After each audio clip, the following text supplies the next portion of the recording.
সুপ্রিয় চাকরি প্রত্যাশী ভাই বোনেরা, আসসালামু আলাইকুম। আশা করি আপনারা সকলেই ভালো আছেন। গণপ্রজাতন্ত্রী বাংলাদেশ সরকার কর কমিশনারের কার্যালয় থেকে একটি নিয়োগ বিজ্ঞপ্তি প্রকাশ করা হয়েছে, যেখানে আপনারা এসএসসি এইচএসসি পাশে আবেদন করতে পারবেন। চলুন আমরা নিয়োগ বিজ্ঞপ্তিটি দেখে নেই। এখানে প্রথম যে পদটি রয়েছে কম্পিউটার অপারেটর, এখানে 3টি পদ ফাঁকা রয়েছে। কোনো শিক্ষিত বিশ্ববিদ্যালয় হতে বিজ্ঞান বিভাগে স্নাতক পাশ করলে আবেদন করতে পারবেন। এখানে আপনাদের অবশ্যই কম্পিউটার মুদ্রা অক্ষরে বাংলার ক্ষেত্রে 25, ইংরেজির ক্ষেত্রে 30 শব্দগতি থাকতে হবে। দ্বিতীয় নম্বর যে পদটি রয়েছে প্রধান সহকারী, একটি পদ ফাঁকা রয়েছে। এখানে আপনাদের স্নাতক পাশ হতে হবে এবং ওয়ার্ড প্রসেসিং সহ ইমেইল ফ্যাক্স পরিচালনায় দক্ষতা থাকতে হবে। উচ্চমান সহকারী, একটি পদ ফাঁকা রয়েছে। আপনাদেরকে অবশ্যই স্নাতক পাশ হতে হবে। এছাড়াও কম্পিউটার বেসিক ট্রেনিং এ উত্তীর্ণ হতে হবে এবং ফ্যাক্স, ওয়ার্ড প্রসেসিং এবং ইমেইলে আপনাদের দক্ষতা থাকতে হবে। 60 মুদ্রা অক্ষরিক কাম কম্পিউটার অপারেটর, 11টি পদ ফাঁকা রয়েছে। আপনাদের স্নাতক পাশ হতে হবে এবং কম্পিউটার ব্যবহারে দক্ষতা থাকতে হবে। ষাটলিপিতে আপনাদের অবশ্যই বাংলার ক্ষেত্রে 45 শব্দগতি, ইংরেজির ক্ষেত্রে 70 শব্দগতি থাকতে হবে। এছাড়াও আপনাদের কম্পিউটারে আপনাদের অবশ্যই বাংলার ক্ষেত্রে 25 শব্দগতি এবং ইংরেজির ক্ষেত্রে 30 শব্দগতি থাকতে হবে।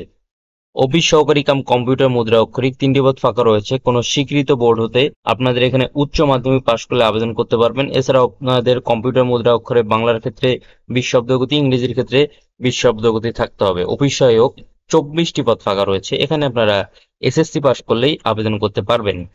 চলুন আমরা এখন দেখে নেব আবেদনের নিয়মাবলী এবং শর্তাবলী। এখানে আপনাদের অবশ্যই 18 থেকে 30 বছর বয়সের মধ্যে হতে হবে। তবে আপনারা যারা শারীরিক প্রতিবন্ধী এবং মুক্তিযোদ্ধা রয়েছেন তাদের জন্য 18 থেকে 32 বছর বয়স পর্যন্ত শিথিলযোগ্য। এখানে আপনাদের আবেদনের জন্য কিছু বিষয়াদি রয়েছে, আপনারা অবশ্যই এখানে দেখতে পারবেন বিষয়গুলো। লিখিত এবং মৌখিক পরীক্ষার সময় আপনাদের টিএডিএ প্রদান করা হবে না। আপনাদের মৌখিক পরীক্ষার সময় অবশ্যই কিছু কাগজপত্র সঙ্গে আপনাদের নিয়ে যেতে হবে। আপনাদের অবশ্যই ইউনিয়ন পরিষদ থেকে যে নাগরিকত্ব সনদ দেওয়া হবে এবং আপনাদের যে সকল সার্টিফিকেট রয়েছে সেগুলোর সত্যায়িত ফটোকপি এবং অরিজিনাল কপি সহ আপনাদের যে সকল কোঠার সনদ রয়েছে সেগুলো আপনাদের সঙ্গে নিয়ে যেতে হবে।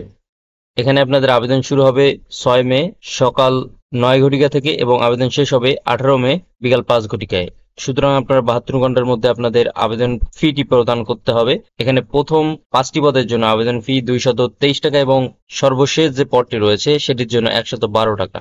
আপনাদেরকে অবশ্যই 300x80 পিক্সেলের একটি স্বাক্ষর, 300x300 পিক্সেলের একটি রঙিন ছবি আপলোড করতে হবে আবেদন করার সময়। এখানে আপনারা 16322 এই নাম্বারের মাধ্যমে 72 ঘন্টার মধ্যে আপনাদের আবেদন ফিটি প্রদান করতে হবে। এছাড়াও আরো কিছু বিষয়াদি রয়েছে, আপনারা অবশ্যই এই ওয়েবসাইটগুলোর মাধ্যমে দেখে নিতে পারবেন। এখানে আপনাদের কিছু কিউআর কোড রয়েছে, এখানেও আপনারা স্ক্যান করার মাধ্যমে আপনাদের বিষয়াদিগুলো দেখতে পারবেন। আশা করি বিষয়গুলো বুঝতে পেরেছেন। যদি কোনো বিষয় বুঝতে সমস্যা হয় অবশ্যই কমেন্টের মাধ্যমে জানাবেন। ধন্যবাদ সকলকে। আসসালামু আলাইকুম।